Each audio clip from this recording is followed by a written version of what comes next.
Comme je le disais, nous sommes dans la deuxième partie des relations par intérêt. Voilà.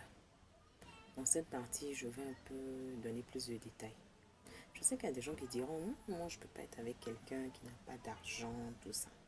Chacune d'entre nous et chacun d'entre nous a un choix.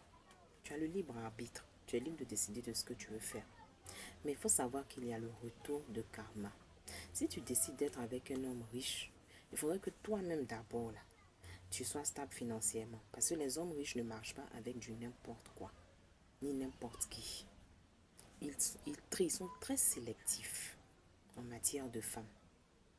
Si tu es d'une famille pauvre et que tu as eu l'opportunité ou la chance d'obtenir dans ta vie d'avoir un homme riche, tant mieux pour toi, mais il faut l'aimer. Ici, on parle de sentiments. Il faut l'aimer. Voilà. Même si tu ne veux pas l'aimer à 100%, mais aime-le. Ne sois pas avec lui par intérêt. Parce qu'il y a des gens qui veulent être avec des hommes riches aussi pour le matu vu. Juste pour qu'on les regarde. Il y en a aussi qui veulent être avec des hommes riches pour être à l'abri du besoin. Je sais pas, là on parle des femmes.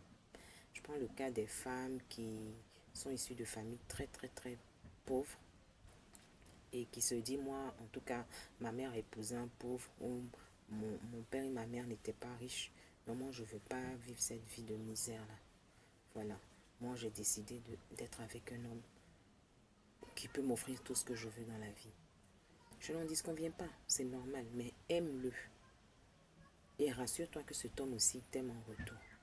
Voilà. Maintenant, si tu décides d'être avec un pauvre, ce qui est très rare chez certaines femmes, c'est ton choix. Aime-le aussi. Voilà. Il ne faut pas aller crier sur tous les toits que oui, mon mari ne me donne pas à manger, ceci, cela. Il faut assumer tes choix. Tu décides d'un riche, tu assumes. Tu décides d'un pauvre, tu assumes. L'objectif là, c'est de s'aimer. Voilà. Mais avant de rentrer dans une relation, il faut être sûr que tu vas terminer ce que tu es en train de commencer. Il faut savoir que c'est pour toute la vie. Ce n'est pas les relations à deux balles où tu te mets en couple ou bien vous êtes mariés légalement, après vous divorcez là. Si ça ne va pas, vous pouvez vous asseoir et puis arranger le truc. Essayez de discuter. Essayez de trouver des accords. Donc c'est comme ça. Vous avez des témoins de mariage et tout. Maintenant, si tu t'es mise avec quelqu'un par intérêt et que tu as expliqué à cette personne de long en large que tu es avec lui uniquement par intérêt, ce que vous n'arrivez pas à faire, et j'appelle ça de la haute trahison, parce qu'il n'y a pas plus traître que celui qui est à côté de toi et qui refuse de dire la vérité. Là, il faut t'attendre au retour de bâton, au karma. Parce que moi, je me dis que si tu aimes quelqu'un qui est riche, tu aimes son argent, non? Tu aimes la richesse, le luxe. Tu vas l'aimer lui aussi. Parce que c'est lui qui t'apporte cette richesse-là. Dans lui, sa vie d'abord. Et ce luxe, dans lui, sa vie d'abord. Donc, tu es obligé de l'aimer d'abord avant d'aimer son argent. Mais d'autres font le contraire. Ils aiment l'argent d'abord avant d'aimer le gars. Et la plupart des cas, ces personnes-là, dès que le gars a un problème, là, elles disparaissent de la circulation. Souvent, ils sont mariés légalement. Le gars ne voit plus son épouse. Elle disparaît de la circulation. Et elle est là-bas quelque part, là, sur une île quelque part, puis elle guette si tout va bien. Dès que ça va bien, elle retourne. Il y a un autre cas de figure aussi, où certaines femmes très pauvres ont l'opportunité, la chance de rencontrer des hommes riches qui les aiment, qui les doudounent, qui leur donnent tout ce dont elles ont besoin. Mais elles n'arrivent pas à aimer ces personnes-là. Toujours, c'est toujours de l'amour par intérêt. Et elle n'arrive même pas même à dire au monsieur que je t'aime pas. Ça dit le gars même là, vous avez des relations intimes, tu l'aimes pas. Lui-même là, il sent que tu l'aimes pas, mais il force. Toi aussi tu forces. On dirait mariage forcé. Vous êtes dedans. Tu dis non, il m'apporte un plus dans ma vie. Il me donne, genre, tu as tout ce que tu veux dans la vie, tout ça. Donc, tu ne veux pas partir. Moi, le conseil que je peux te donner, là, si tu ne veux pas partir, reste là, réalise. Et puis, va-t'en. C'est toujours par intérêt. Mais au moins, tu es parti, tu l'as libéré. S'il doit avoir mal, il aura mal. Ça passera. Mais rester dans une relation juste par intérêt, sans amour, pendant des années et des années, jusqu'à attendre que la personne vieillisse. Parce que souvent, vous êtes égoïste vous-même là.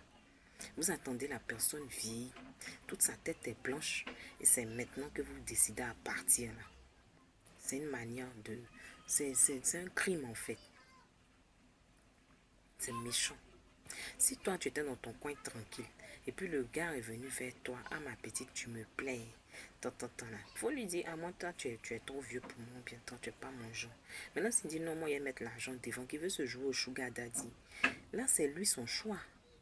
Tout ce qui arrivera là, ça sera à ses risques et périls, mais au moins tu as été sincère, honnête. Voilà. Et il sait que tu es honnête. Mais tu ne dis rien. Tu vas te jeter dans une relation parce que peut-être tu n'as pas de maison où rester. Donc tu vas rester chez le gars, tu sais que tu l'aimes pas. Ça là, c'est relation par intérêt. De deux, tu n'as pas à manger, donc tu vas rester chez le gars juste pour la nourriture. Tu profites en fait. À chaque fois que tu profites de quelque chose, c'est relation par intérêt. De trois, tu es avec le gars parce que bon, tu l'aimes pas. Mais il te donne de l'argent et puis côté intime, là, il assure dans l'intimité, par intérêt.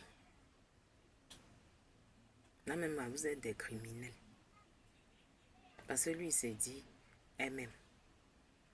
Et vous restez là pendant des années. Et c'est vous qui êtes jaloux et jaloux quand quelqu'un d'autre s'approche de cette personne-là. Pourtant, vous savez très bien, au fond de vous, que vous n'êtes pas amoureux ni amoureuse. Quand tu viens par intérêt, là, ça y est, dans la vie, il faut être objectif. Tu viens pour tes propres intérêts, non. Tu fais asseoir la personne, tu lui dis la vérité. Voilà, il faut arrêter de jouer au singe avec les gens. Parce qu'il y a des gens qui tuent, hein. Il y a des gens, là, ils sont prêts à faire du mal. Quand ils se rendent compte que tu avais que par intérêt, soit si c'est un occultiste, un sataniste, il est capable même, ce qu'on va lui demander là-bas, là, c'est toi, il va prendre pour aller faire son offrande. Ne pensez pas à ça. Parce que courir derrière l'argent, là, il y a des risques. De gros risques.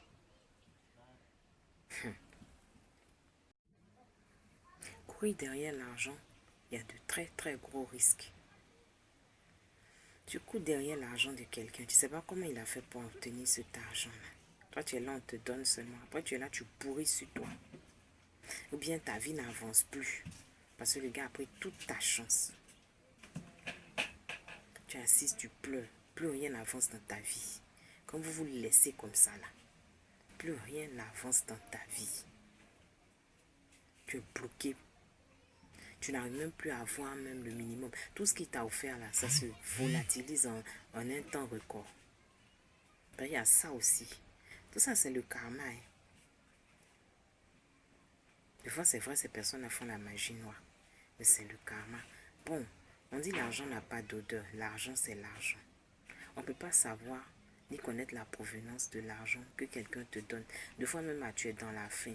Tu n'arrives même pas à joindre les deux bouts. Puis quelqu'un vient comme ça, tu ne t'attendais pas à ça. Il te donne une forte somme d'argent. Tu ne vas pas lui dire cet argent-là vient d'où.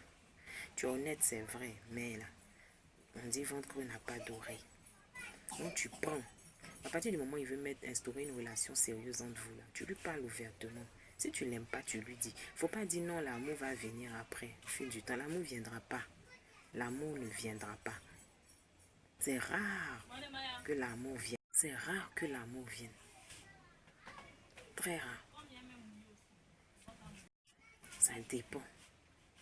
Donc moi, tout ce que je peux vous dire, assumez vos choix. Si vous êtes mis par intérêt, dites la vérité à la personne. S'il est parti, il est parti. Arrêtez de jouer au truc, au plus malin avec les gens. Parce qu'il y a des gens là, ils se mettent à vous. Hein. Ils savent que vous ne les aimez pas. Et puis ils sont dans la relation. C'est comme ça aussi le jour où tu vas vouloir partir. Il va te créer plein d'ennuis. Et puis ça peut venir sur les réseaux sociaux maintenant pour expliquer. Donc faites très attention à vous.